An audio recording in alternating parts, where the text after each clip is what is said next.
مانگا منڈی انجمن تاجران صحافی برادری سول سوسائٹی سیاسی و سماجی مذہبی تنظیموں اور علماء کرام کی جانب سے پرامن ریلی نکالی گئی۔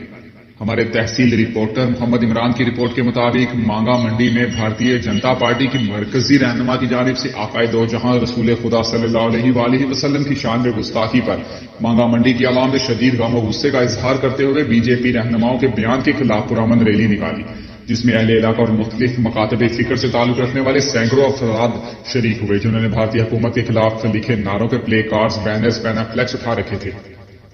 بھارت کے خلاف شدید نعرے بازی کر رہے تھے۔ ریلی کے شرکا سے خطاب کرتے ہوئے علامہ مولانا ظہور احمد گیلانی نے خطاب کرتے ہوئے کہا کہ ہمارے پیارے نبی صلی اللہ علیہ وآلہ وسلم کے لیے ہماری محبت ہر چیز پر مقدم ہے، اور آقا کریم کی محبت اور ان کی ناموس کے لیے ہر مسلمان اپنی جان قربان کرنے کو تیار ہے۔ نبی کریم صلی اللہ علیہ وآلہ وسلم کی شان میں گستاخی سے ہم سب مسلمانوں کے دل زخمی ہوئے ہیں۔ شہریوں نے احتجاج میں لبیک یا رسول اللہ، حرمت رسول بے جان بھی قربان ہے کے نعرے لگائے، جس پر اقوام متحدہ کو فوری ایکشن لینا چاہیے۔ تاریخ گواہ ہے جس نے نبی محترم صلی اللہ علیہ وآلہ وسلم کی شان میں گستاخی کرنے کی جسارت کی ہے، وہ نشان عبرت بن گیا۔ آخر میں مسلمانوں کی یکجہتی اور ملکی سلامیت کے لیے بھی دبا